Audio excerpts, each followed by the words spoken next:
Very confident about what you do. Yeah. Okay. Because, you know, in a way, I suppose, when you get to a certain age in your life and you've worked really hard to get good at what you do, that's enough. You know, you don't need to tell people you're good. They know you're good. There's no need to. It's just a sense of belonging, isn't it? You know what I mean? When you're around talented people, it's a sense of, you know, I'm privileged to be there, but then again, you know, I kind of work I kind of earned the right. There's no kind of problem about who you are. Sort of thing. It goes beyond that. That's ego. I don't believe in ego. I believe in the fact that I don't really buy into naturally talented, to be honest with you. I buy into he's worked harder than me, or she's worked harder than me to get better than me. So I love that, because that means there's hope for everybody. You know what I mean? So there's hope for Stacey yet, really? Well, possibly, bless him.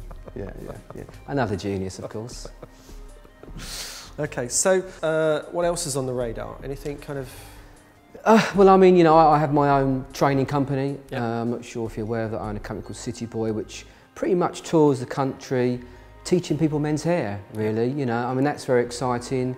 You know, I've got the opportunity to work with Stacey maybe in the future. Yeah, I mean, I've seen you on Hairbrain and... Yeah, I mean, the Hairbrain thing, I love the Hairbrain gang. You know, it's Randy who owns Hairbrain. He's a genius. I love him. You know, he loves what the English posse are doing. He obviously loves Stacey. You know, potentially maybe working with Coriolis in the future. That's exciting for me. Great company. Although they're, I think, at the forefront of what they do, they've still got a family orientation about it. It's not corporate. You know what I mean? It's got a great vibe about it. I love it. You know, so you know, not scared of trying different things. No, I love them for that. You know, I feel very. Although I've only worked for them at Salon, I felt very comfortable around them. I felt very at home. Just a pleasure to be there, and obviously be on stage with Stacey. You know what I mean? It's like, you know, you do your best, don't you? Let's be honest. You know, and if it's half good enough, you're halfway there. But you know, Stacey again. You know, he's a genius. I love him. I adore him. And he's a nice man. More importantly, he's a nice man, and that's beautiful for me. Who else would you kind of like to kind of accolade for your well, I mean, sort of career so far? Okay. Again, it's not so much people I work with. It's kind of people that I admire. You know, and I admire Joshua Galvin. I've spent many hours in his time, and I've enjoyed every minute of it. I love him. I adore him. I love his stories. I love what he's achieved in his life, and I'm super energy kind of thing. Just very proud to know him. He's a very good man. You know what I mean? I've spent another. Kind of reminds me of Stacey in a way. Kind of reminds me of that. Do you know when you meet characters? You know, and you think, you know, it enriches your life. You know what I'm saying? You meet those kind of guys, and he's a gentleman. You know what I mean? You know, he's a gentleman, and I love that. You've seen his vintage cars.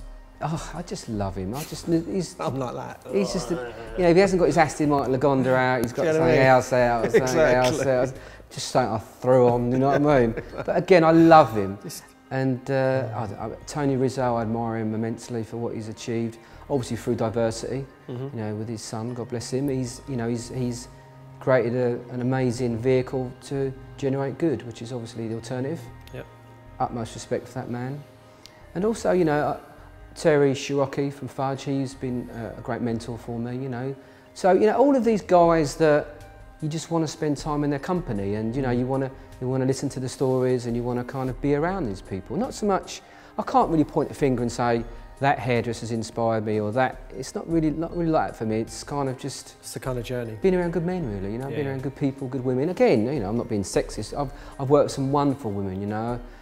Sam at the academy, you know, she taught me loads. Sam Taylor. Sam Taylor, love Sam Taylor. Beautiful person, genius. You know that I like that humble genius about people. You know what I mean? They don't know how good they are because they're humble, and she had the maddest laugh. I just loved her laugh. You know, again, I have to resort back to the Sassoons because I just met some beautiful people that just happen to be brilliant. Do you know what I mean? And they're brilliant because they work hard, and I respect that. You know what I mean? On the table of productness. Okay.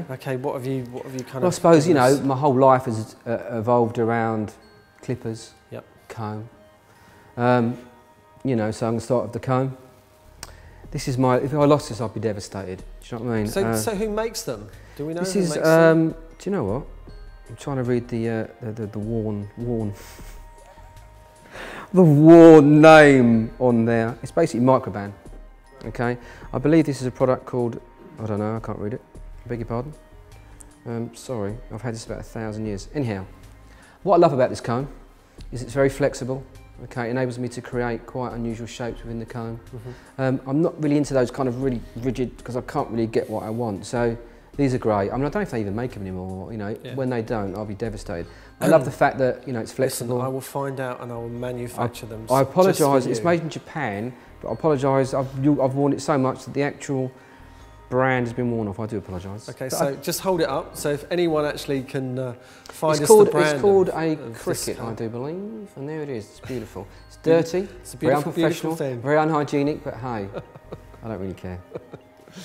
And you've obviously got your clippers. I suppose I owe my life to clippers in a way. You know, it's kind of it's borne me fruit, so to speak. You know, again, this is from Coriolis. This is their latest clipper. It's a great tool for, you know, what I consider a great job in a great industry.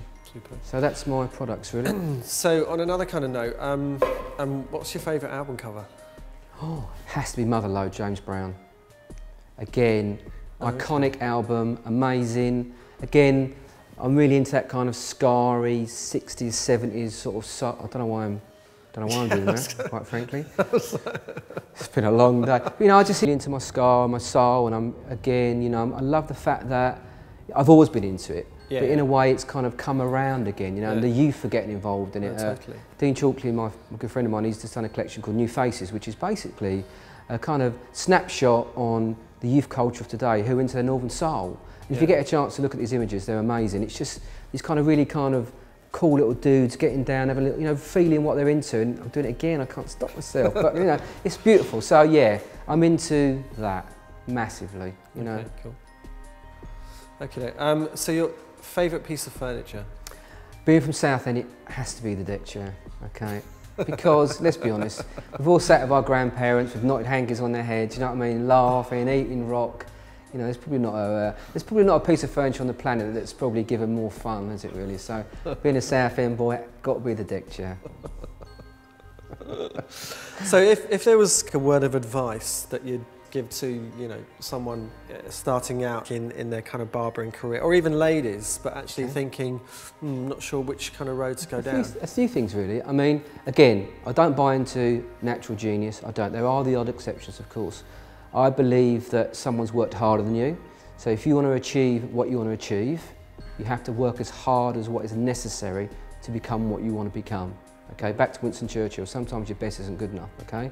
Whether that be ladies or men, they're both amazing opportunities, they're both amazing careers. Did you cut ladies' hair? Yeah, I did for 28 years, and then, obviously, as you know, the Sassoon thing, you've got to do the ladies' haircuts anyhow, so, you know, I got into all that kind of sort of thing. But, so again, piece of advice, work hard, okay? Whatever you feel most comfortable with, men's, ladies, it's irrelevant as far as I'm concerned. But if you could, don't go into a salon wanting to be the best in there. Go find a salon where you're not the best, where you can learn. Once you've learned everything you can learn, then move on. You know, you don't be happy being the best one in your little world. You know, there's a big pond out there. You know, push yourself. Once you've reached where you want to, then just keep pushing, because, you know, this is just a journey. You know, it's all about experience. It's all about meeting beautiful people, great people. And sometimes you're not going to find that in your little pond. You know, you know, I forever hear, oh, you know, I'm bored, or this or that. Well, you know, if you always do what you've always done, you always get what you've always got. So, if you're unhappy, it's your fault. So, work hard. That's my thing. And on that note, okay, Dale Watkins. Ted. Ted. Don't ever miss out. Dale, Ted Watkins. God bless you. Okay, thank you very much. Thank you, sir. Thank you.